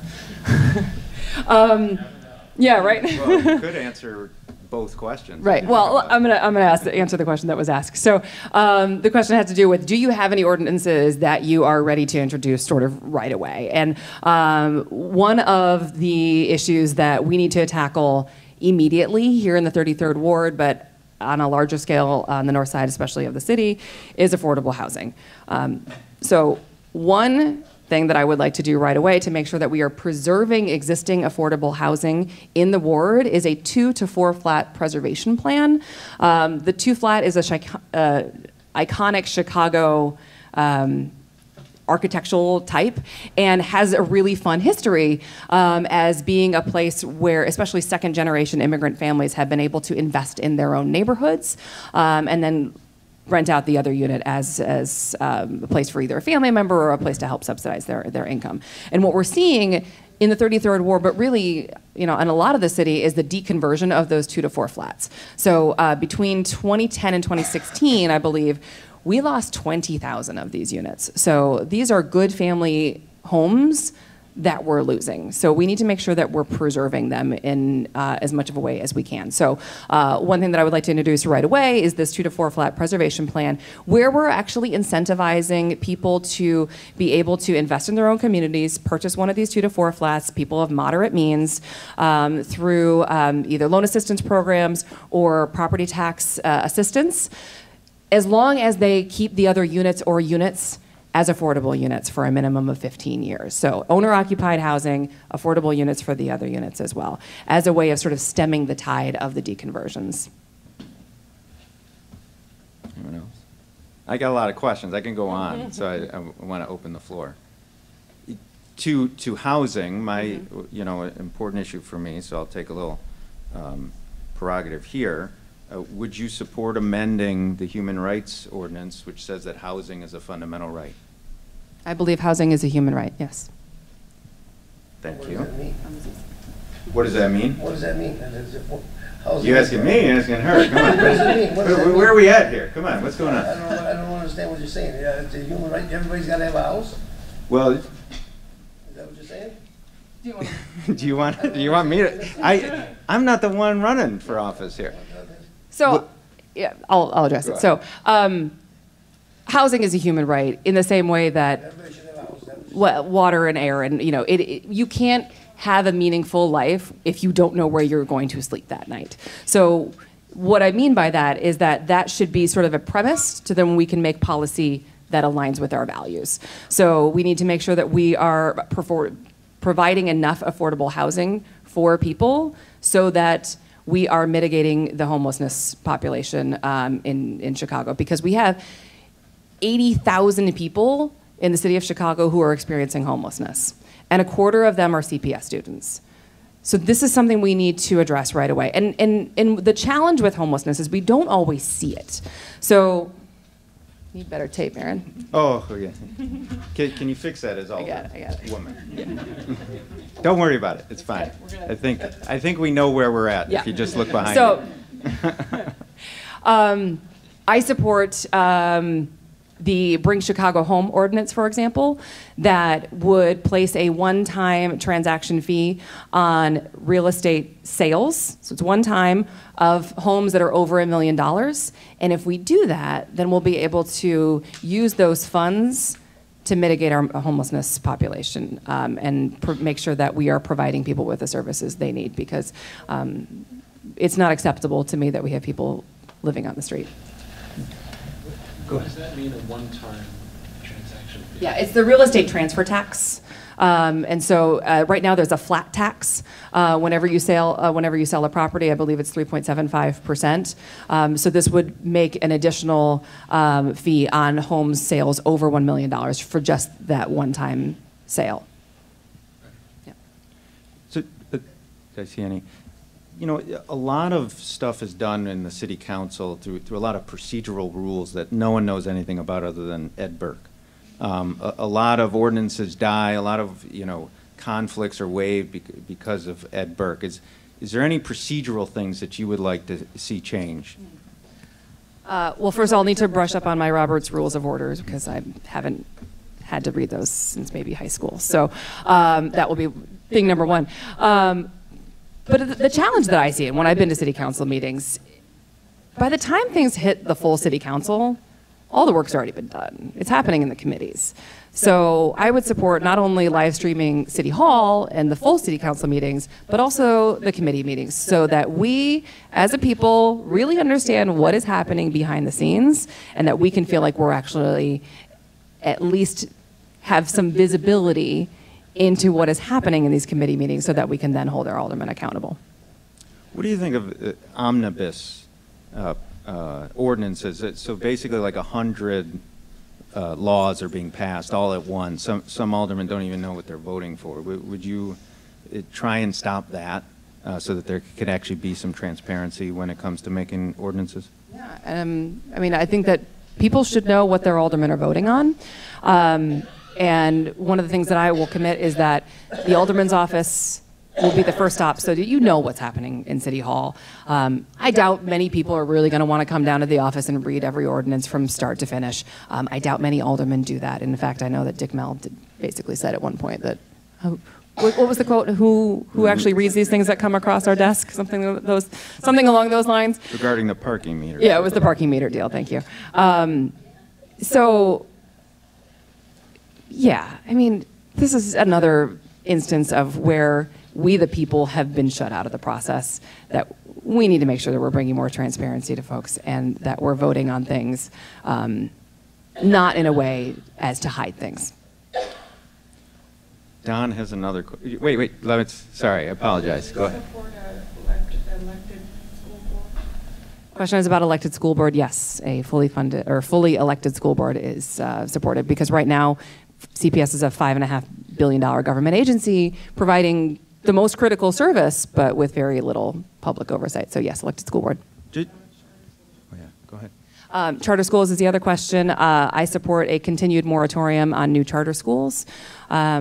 We need to make sure that we're fully funding our neighborhood schools. I strongly believe that every neighborhood school should be a place where parents are proud to send their children. We've got work to do there, although I know that the schools in the 33rd Ward are making big strides there, and there's some wonderful friends of organizations and PTAs that are doing fantastic work. We need to continue that. Carl. Follow up on that. Charter schools I mean, there's the house divided cannot stand. If you allow the charter schools to exist within the system, that eventually they're going to seek that crack that allows them to expand at some point. And there's not very many politicians that are willing to say, we should kill this off. And are you willing to go out there and say, the goal is to get to 0 charter schools to the city of Chicago?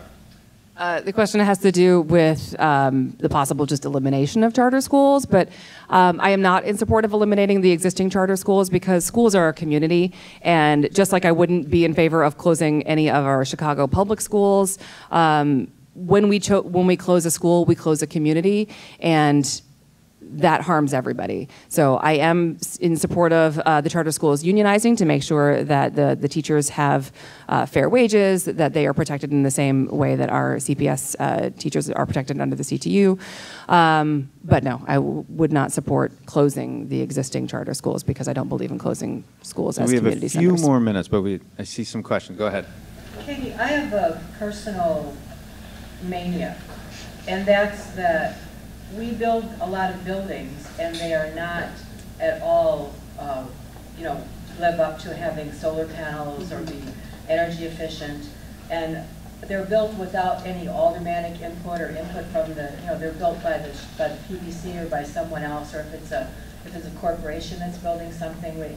I would really like to see an alderman just get in on the ground floor and push for them to explain why they can build these inefficient buildings, because 70% of the CO2 in Chicago comes from the built environment. So if we start cleaning up the buildings, and especially brand new buildings, when we closed the schools, we built all these other schools in additions with like no solar panels and these high ceilings that waste all this energy. And I think the aldermen in the ward where those are built are responsible for the fact that those happened.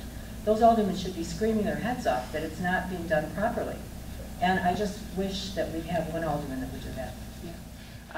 So the comment or question is having to do with making sure that new buildings that are built have things like solar panels and are energy efficient.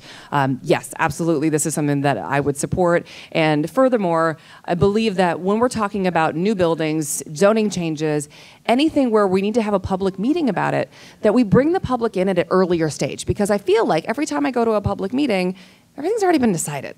And it's really just kind of getting the last sign off from the people of the board.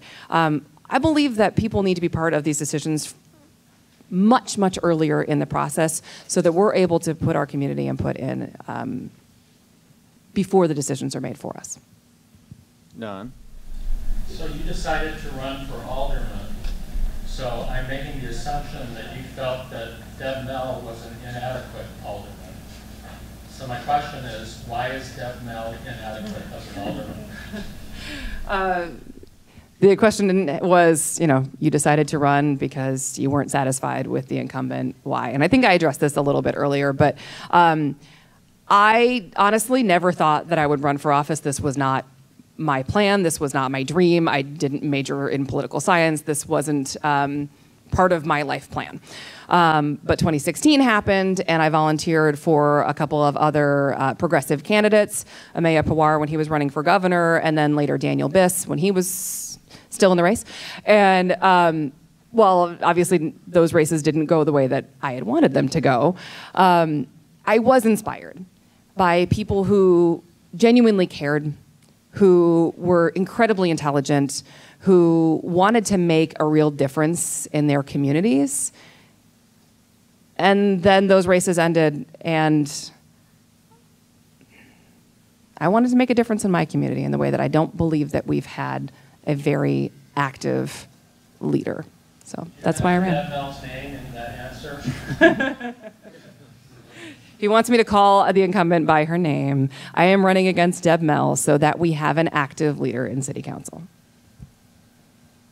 I give one more question, or do you want to, if we see no questions, how about I give you a couple, what do you want, a minute to close it out? You could give your summation, sure. Make your pitch. Yeah, certainly. So thank you again. I didn't mean to monopolize all of this time all by myself, but thank you for your great questions. Thank you for coming out tonight. I have been knocking on doors since June. I've had conversations with a lot of you already. And I know that some of you are meeting for the first time tonight as well, so thank you.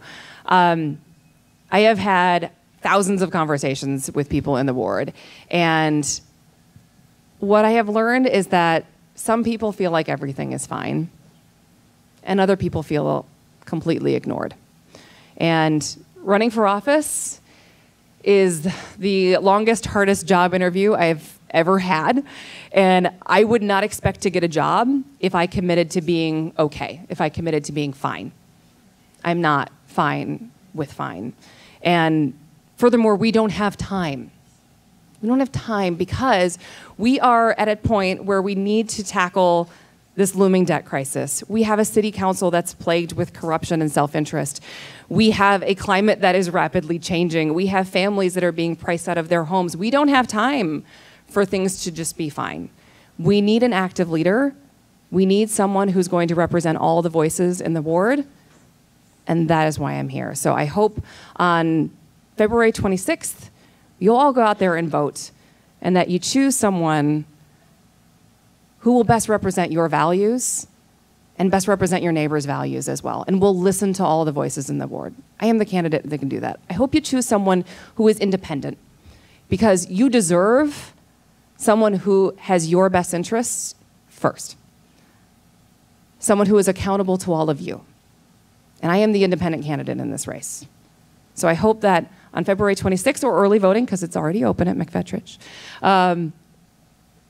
you choose to allow me to be the public servant that you deserve.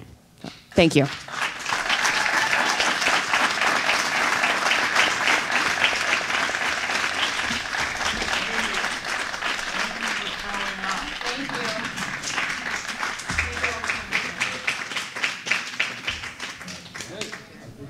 All right, our next candidate is running for mayor. We have 14 candidates. We're honored to have another candidate here. Neal, am I pronouncing it right? Neal Salas. Sales-Griffin. I apologize for That's fine. Neal Sales-Griffin is here to talk to you about his vision for the city of Chicago. Please give him a hand. Thank you. Hey, everybody. So I know I'm the 14th candidate to make the ballot, but I was actually, technically speaking, the third candidate to join the race. So I think the only other people who beat me to formally announcing was Willie Wilson and Paul Vallas. I think Paul was here earlier. Is that right? So how did he do? All right? Yeah. I'll keep mine a little bit more concise from what I heard. But he's a smart guy. He's got a lot in his brain. So what got me to join the race so early, I'm 31 years old. You know, I'm an entrepreneur, I'm a technologist, and I've got some cool experiences, but nothing really in public service beyond running a few committees with the current mayor, who we've had our differences, and doing a lot of work with CPS and Chicago Public Schools as a teacher, but also as a program development kind of provider through my software school. But what got me to realize that I wanted to step up and do the crazy thing and run for mayor was reflecting on my time growing up on the south side of Chicago in Kenwood and Hyde Park, I have over 100 family members who grew up here in Chicago with 16. What's that? Yeah, I know, right? So the number of votes that I get from my family now is fewer than 50. Because in my adult lifetime, I've had over 50 family members move out of the city, right? So that's actually the point. So my family members have been leaving, and I was slowly starting to pay attention and figuring out why. Why are they leaving? So I started interviewing a lot of these family members, and then I started interviewing other people, my friends and other folks who I didn't know, and it turns out there was this pattern that had been emerging about why folks were leaving. They were leaving when they had kids and they were trying to plan families and figure out where they wanted their kids to go to school. They were leaving when bad things happened in their neighborhood or on their block or to them or on their person, and they said, I can't be around that anymore. And they were leaving because they were checking their bank account and looking at the bills they had to pay, and they realized that there was something unsustainable about being in the city of Chicago. And another thing that doesn't get talked about enough, though, is with our population decline in Chicago, it's actually exclusive to middle-income and low-income black folks. So I'm mixed. My mother is actually Honduran and Filipino, but she grew up in Inglewood and Roseland. So she was around black folks a lot. So even though my family wasn't completely black, they were a part of that exodus that's been happening on the south and west sides of Chicago. So that was curiosity. That wasn't become mayor. But as I started to unpack the issues, I realized that the systemic disinvestment that had been happening, not only from this current administration, but from previous administrations for decades in Chicago. For the past 20 years, we've had declining population. That is not going to change with incumbents. That's not going to change with machine politicians. That's not going to change with people who accept the status quo. That wasn't going to change until I woke up in the morning, finally looked at myself in the mirror and said, Neal, what are you going to do about the problem that you have discovered?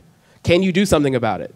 So the last thing I did before I decided to run for mayor was, and this is totally nerdy, but David Chalimsky's gonna totally understand, I read the municipal code end to end, because I'm like that. I wanted to understand the law. Because I pay attention to the city council and I track the legislation and the ordinances and what happens. I'm familiar with a lot of the different wards and activities, but I'm this computer nerd kind of hanging out behind my computer, tracking things from afar. So as soon as I got closer to the metal and interacted with more people and understood these issues, I thought that I had something to contribute to this race, and I thought that I could step up and be a viable leader for the city. So with all that being said, I jumped in, and over the past year and a half, I've learned so much, and I've met so many people, and I've fallen in deeper love with my city. I believe that we can save it. I know we can solve our problems, and I hope that I can be a part of that change. And I have a lot of ideas on what we can do, but what I want to make this kind of short talk about, the next minute or two, because I want to turn this into questions, is just to kind of give you a status update of where I'm at right now with my campaign. There's Bob. Hey, Bob. Good to see you, man. So I have my positions and my platform that's online. It overlaps with a majority of my fellow candidates in some respects. It has a few distinctions, and there's a lot more I'm coming out with in the coming days. But I think what's more important than that is to show you a little bit about who I am. So the most important thing I think right now is to tell you that I think the most valuable thing that I can do in the next 2 weeks before Election Day is to show you all, as a mayoral candidate, how I think we can elevate the conversation from a lot of the surface level talking points and generalities that are provided and block statements of paragraphs of text on websites and forums and events where we say things but we don't really mean it, or we can't actually show our work or follow through or give you systems to actually hold us accountable to deliver on our promises. I'm more interested in that than any one position over another. I'm more interested in you all feeling like you have greater control, say, influence, and clarity over what we say when we're running for office, and then what we do when we're actually in office. Because right now, the level of clarity that I have, even as a citizen wanting to decide who to vote for across the board for other positions, is abysmal. And I'd like that to change. So in addition to providing you with my platform around affordable housing and public safety and better neighborhood school investment and government accountability and ending corruption and campaign finance reform in Chicago through small donor matching or a voucher system, that's all well and good, but how do you get it done? Who are the stakeholders? What's the research and evidence that backs up my claims? And how do I actually show you that I can build a coalition of support to get that work done if I become your mayor? So in the next few days on nealformayor.com, I would like to invite all of you to subscribe to updates, because I'm planning to roll out a few systems that I think could help you understand exactly what I and all of my fellow candidates have said at these events and at these forums and in those questionnaires, so you can hold us to task. But also what my plan is at a granular level for how I would deliver on every single one of my promises that I've made. So I may not have it all at once, but that's my vision, and that's what I plan to deliver to all of you. And then the third thing, which I think encompasses everything, is understanding our budget and making sure that our budget reflects our values and that we have a plan for solvency. Because we're rocking with almost $22 billion, $10 billion controlled by the city directly, 11.5 billion broken down through the sister agencies. Most people don't understand how that all shakes out, who decides where that stuff goes. So for months, my team spent hundreds of hours pouring through the budget, not just through the data sets that are available through Excel, but also in the PDFs that you have to do additional analysis and manual importing of. We did all that work, and we're going to make that data set and all that information publicly available in the coming days. So I've got 2 forms of it. Yes, thank you. So I get excited by it, right? I'm glad you're with me. So one is the overall city budget that I'm going to roll out. The other one, though, is a receipt that I want everyone to get when you pay your taxes. So the way I got the signatures to get myself on the ballot was on the street. I basically said, I'm Neal, I'm running for mayor. I want you to get a receipt when you pay your taxes so you can hold me accountable to how I direct your dollars. And it worked. So I think that's what you all deserve. That's my focus in these final days in this mayoral campaign. I hope that showing you and who I am may give you a sense of hope that there's some folks in here that mean well and want Chicago to get better. And maybe, just maybe, some of you all might vote for me. That's me. I'm Neal. Thanks. So let's talk. Let's get into some questions. Yes, please. Hi, Neal, where you been? Where you been at? Yeah. There's been so many. All the events. You don't have the 5 or 6 million that Daily has. That's right. Nobody does. But there's been forum after forum where the answer has been, we never heard back from Neal. Right. Sales-Griffin. What happened there? Yeah, so what, and that's on me. So one of the big sacrifices I had to make with prioritizing my time for the past 5 months, it's been getting on the ballot. So it was a miracle that 3 weeks ago I made it. And I made a decision with my team to focus pretty much all of our time and energy towards what we had to do to get on the ballot, unfortunately. I would have been here in December, but we ended up getting challenged by Willie Wilson. So I had to spend another month and a half at the Board of Elections, 12 hours a day doing that. But that doesn't mean I couldn't have showed up at the forums. So the other part of it was how I wanted to spend my time when I wasn't trying to defend myself and get on the ballot. And I had to make a very tough decision to direct all of my energy towards building the resources that I thought would best show what I'm about and how I could add value to this city in the final 2 weeks of the campaign. So I made that call. And it was a risk. It was a sacrifice. It was imperfect. But it's something that I just have to face. And I'm here now, and I'm still on the ballot. And I think there were people at a lot of these forums and events and participate in a lot of things that are no longer on the ballot. And I mean, all respect to everybody in this process, but I think it was time well spent to do that triage. Does that answer your question? It did. There we go. But thank you for asking. I was waiting for that one, you know? It's real. But my goodness, like, it's just the tough part is if you don't have the money and you don't have the resources and like all these people to send, I was at the Board of Elections every single day with the exception of one day I got off. Every other day I was there with my team, with my volunteers, with my mom, with my dad, with my cousins, fighting to defend those signatures, and that process in and of itself you could write a book about.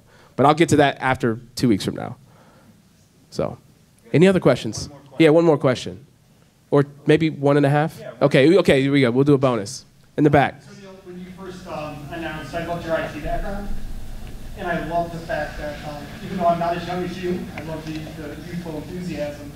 And I like how you mentioned the budget, how you're taking that data. How else are you going to use big data to kind of solve problems?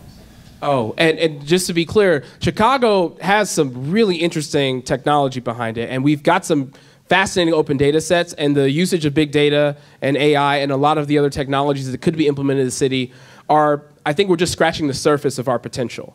So what I would say there is I think it starts with understanding the root causes of a lot of our problems, because while we want to have fun talking about the future of Chicago, if we don't address the present reality and apply technology to solving some of our worst issues, like funding formulas when it comes to schools, like making sure that with police, we're not just investing in more technology for cops to do their jobs, but preventing violence and investing in more restorative justice practices and things like that, I think technology has its place across all the root issues to Chicago's problems first and foremost. So that's where I would start. And then we can start to have fun, and I go to the Shy Hack Night videos, and I participate and have a lot of those people who are my friends.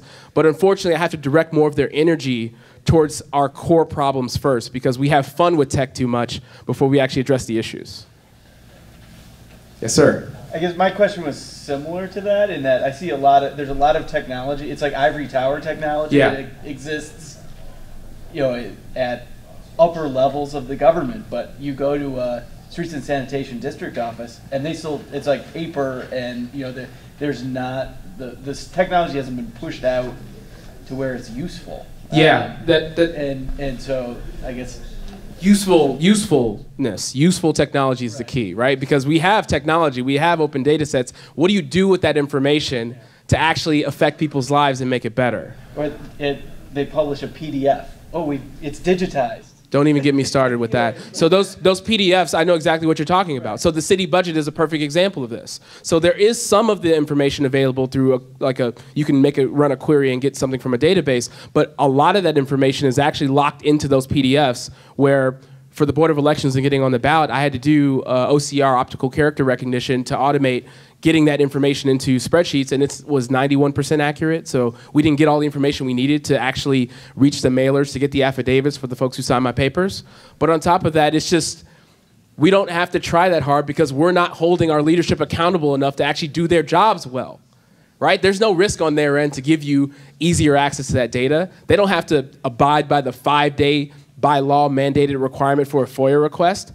I filled one out recently myself, and I still haven't heard back. That was weeks ago. So we have these issues in the city that aren't being called out by people who are willing to follow through and do the work.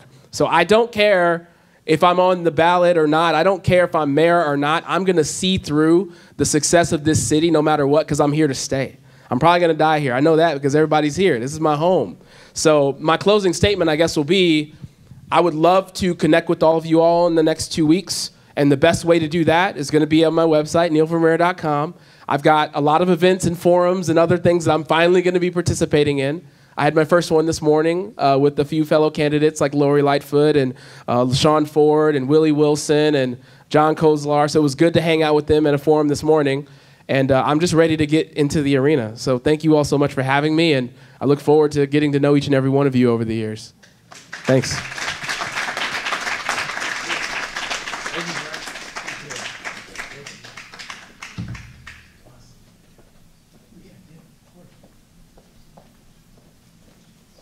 We're getting towards the end.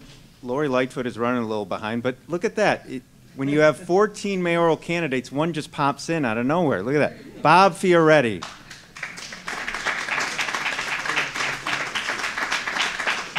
want to sit, whatever you want. You want the podium, you want to sit. Stand up. I've been standing up all day, and I think if I sit down, I'm going to have leg cramps. First of all, thanks for staying around, despite the weather. I love to see Deb Mell. You know, I was the only vote in the city council that voted against her confirmation. I was there. I remember that. Yes. So, my name is Bob Fioretti. I'm running for mayor. I love this city. I think it's the greatest city in the world. I always said I want T-shirts that say, Rome, London, New York, Chicago. Maybe in the other order, though. My name is Bob Fioretti. Fioretti means little flower. Little flower because my grandfather was found in a field of little flowers, and he was raised in an orphanage outside of Padua. And, when they came to this country, my dad and my grandfather, they tried to do what can be done. My dad only made it to 7th grade because his dad died when he was in 7th grade and had to go to work. I'm going to step over here, actually. I don't need the microphones, and I can look at people. Or if you want me to, and I am a little dry right now, but I say this You know, my parents instilled in me certain values. Get a good education, work hard, and give back to the community. And somehow we'll figure out this. Hello. So, and I believe I've done that. I was born and raised in the Roseland area. I learned my values in Roseland. I waited on tables. I had a paper route. I bagged groceries at the local Jewel. And I did things that, gave me an understanding. Gave me an understanding that life's not fair. But you know what? We can make it fair. When I ran for alderman, I was elected in the 2nd Ward. At that time, it was 76% African American. I won by 72% of the vote. I was the first white guy since 1915 that won that position. And, Mayor Daley put everybody he could against me to, so he can have the incumbent do what they needed to do. I look at the remap, and of course, they moved later on during the remap up to the north side. And my 2nd Ward from 76% African American became 95.6% white. And I say this because politics plays a role in everything that's done in this city. And I think the problems that we face are not insurmountable, but we have, we can talk about crime, we can talk about education, but the biggest problem is not the budget, but the pension problem. And if we don't solve the pension problem, you know what? Everybody's moving out of this city. There won't be anybody left. Whoever gets sworn in on May 15th, by September 1st, has to find $400 million, $400 million new dollars. We are now paying $900 million into the pension fund, almost $1 billion there. We have to find $400 million. The year after that, $600 million. The year after that, $800 million, and then $1 billion. The ramp-up causes in 4 years, we will be paying $2 billion into our pension funds. And one thing I know, we can't raise property taxes. Thank you very much. Thank you. I know the value of health care. Why did I need that sip of water 8 years ago? And I am cancer-free. I had the worst bout with cancer, especially during my re-election, and they put up phony candidates by developers against me. And thanks to my wife, I'm here. Good medical care made sure I'm here. And I had it in my tonsils. I say that because, and I'm going to pivot for a second. We're concerned about lead pipes. Everybody's talking about these lead pipes. I had a program that was going to use all the TIFs in the city to take the lead pipes out of 1/3 of the city. And we could have organized our budget and done a bond issue. That's the only thing I'm in favor of bonding in this city right now. I'm going to come back to the pension fund right now. But, look at the south side. Highest incidence probably in the nation of kids that have asthma in Hegwish. Then we go to Roseland. Highest incidence of breast cancer of women in the city. And then we go over to Mount Greenwood and Beverly. Highest incidence of brain cancer in young kids. Some things, it's more than just the water, and we've got to be aware of the healthcare problems that are facing this city if we're going to survive. So I'm going to go back to the pension problem. How do we solve it? 6 years ago, I did propose the commuter tax. The commuter tax, 1%. Now, all of a sudden, and by the way, every reform idea that you hear, I proposed at one point. Smaller city council, term limits, getting rid of aldermanic privilege, reforming the police, and as a civil rights lawyer, I should know, on what we should do on that area.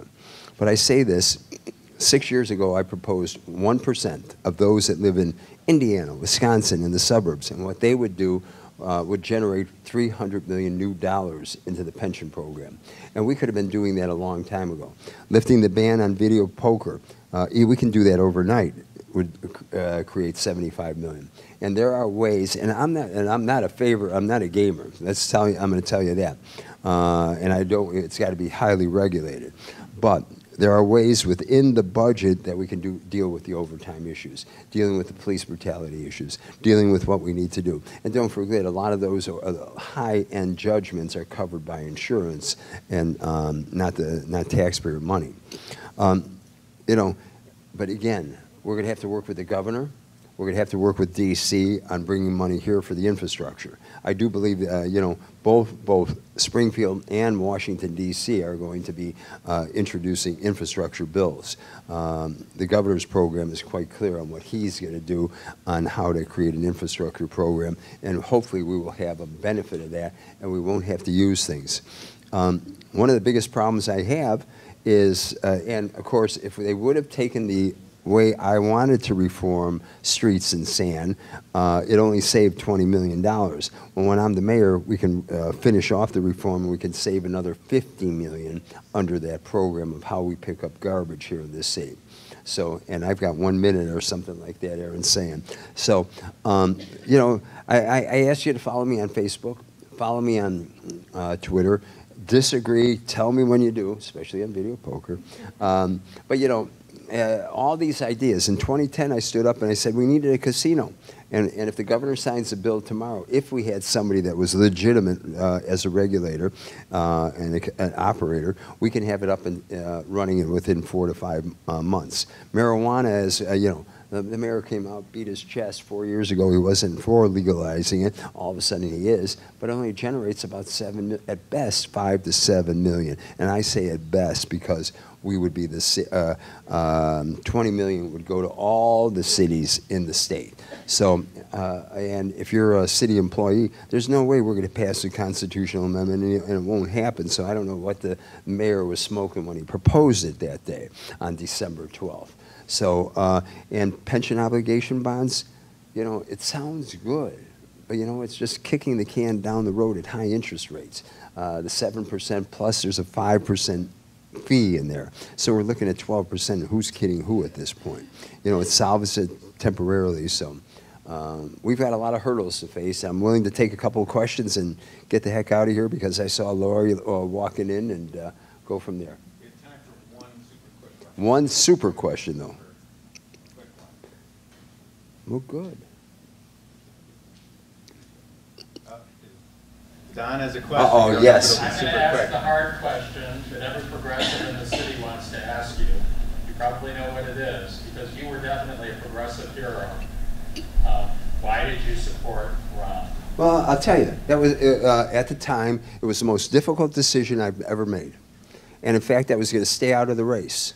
But I had meetings with Ram and Chewy. Not one, but two, but three meetings with each of them. And an hour plus. Ram never promised me anything, and he never did anything. I heard from the other people, you can have any position you want.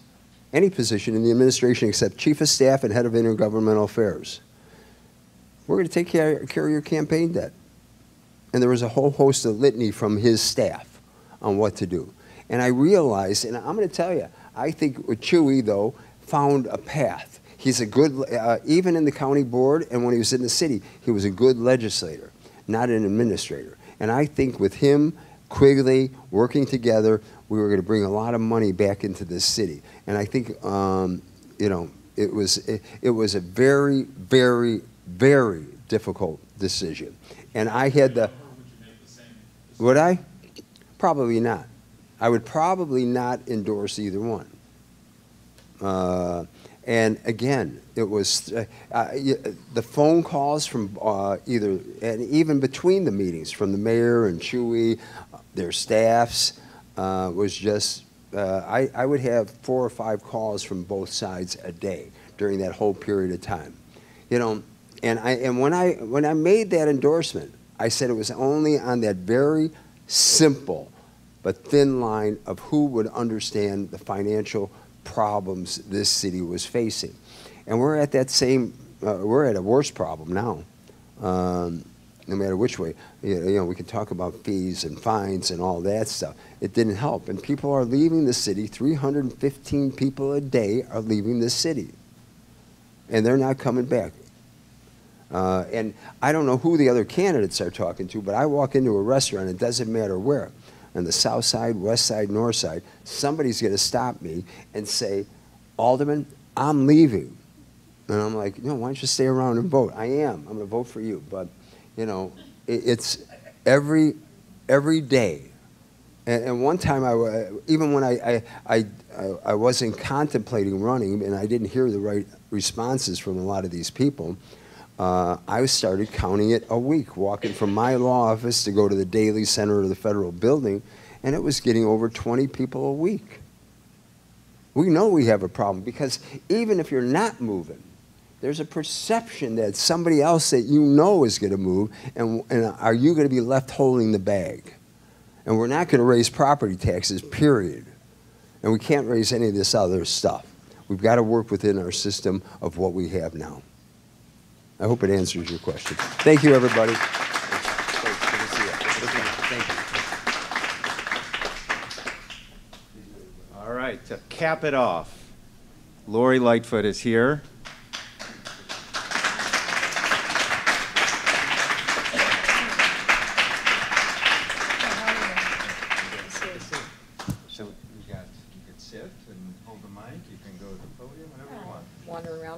Wander, we got the camera, so try and... All right, I'll try to be stationary. We want you on camera. Okay.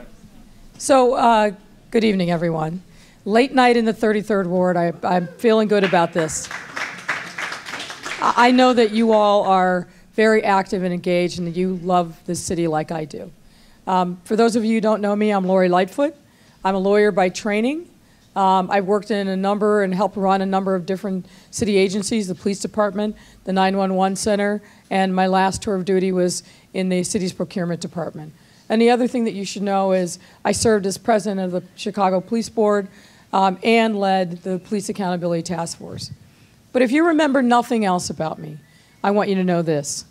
I'm a kid who grew up in a low-income family. My parents were both born in the segregated South and suffered under the yoke of Jim Crow really their entire lives. My father worked 2 and 3 jobs to keep us in our family, and my mother also worked a series of low-wage jobs, both first as a housekeeper, then in mental institution, nursing homes, and at the end of her working life as a home health care aide. I share that with you because as a kid who grew up at a time when racial discrimination was still very much the rule of the day, I know what it feels like to be excluded and discriminated against. That's why, for me, equity and inclusion have to be our North Stars.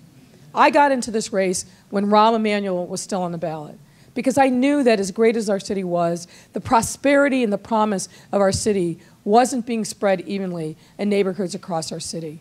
And I know that we can do better than have neighborhoods who frankly don't even look like we're living in the same world, where 25% unemployment is the rule of the day, where so many black and brown kids are growing up in poverty, where there is no hope of good quality neighborhood schools, which are the backbone of the quality of life everywhere.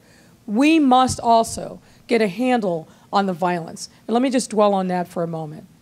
In the last 7 years since Rahm Emanuel was sworn into office, over 23,000 people in our city have been shot.